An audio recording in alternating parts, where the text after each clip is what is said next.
For many people, it is hard to imagine modern life without plastic. But while its uses are endless, we also know that it's polluting our planet.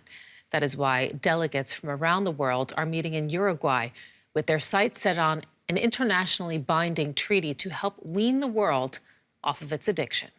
Turtles getting dangerously close to plastic bags.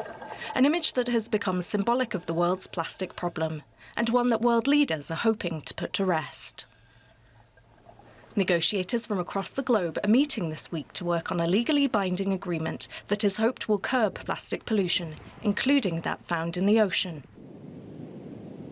Plastic as a material and as a pollutant is totally transboundary. In the last couple of years, there's been this growing recognition that we need to have something at the global level, some kind of policy instrument that's going to really capture the whole plastics life cycle.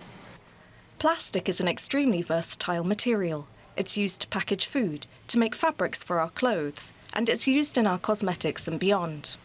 While plastic was made in relatively small amounts in the 1950s, production has increased exponentially. In 2010, 300 million tonnes of plastic were produced. Today, that has grown to 400 million tonnes every year. But it is also highly polluting. Plastic accumulates as litter in nature. Much of it ends up in landfills. Microplastics are a major source of concern. Plastic is broken into smaller pieces, becoming microplastics. They come from rubber tires and washing synthetic fibres.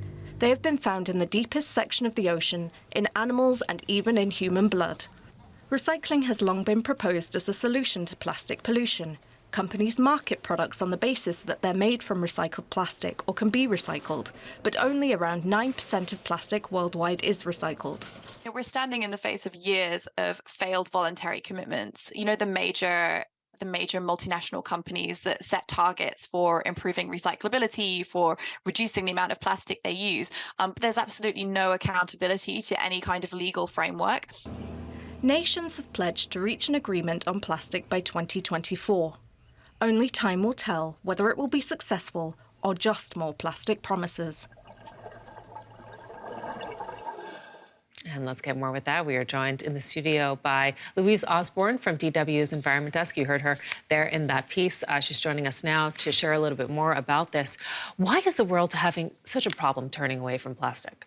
Well, let's face it, it's just so useful. It's difficult to find a real alternative to use instead of it. I mean, we use it to keep our food fresh, for our clothes, for everything.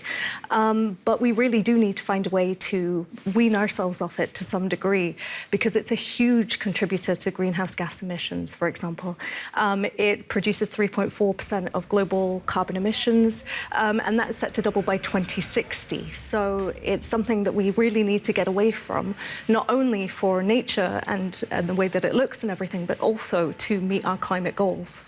So how about just recycling it, using alternatives also? I mean, where do those options come in? Well, actually, it's a lot more difficult to recycle than you might think. It's also more expensive, so it's at the moment easier and cheaper for companies to use new plastic than it is for them to recycle, which is obviously something that needs to be moved away from. There is no incentive then for companies to use recycled plastics. Although a lot of companies say that they are doing that and trying to move towards that, we've seen that a lot of it is greenwashing, unfortunately. There is also the infrastructure is not in place in some places, and it's confusing. I mean, here in Germany, for example, we recycle plastic, but not all plastics can be recycled, and knowing what you can do and where is always so difficult. How do governments and regulators come in here?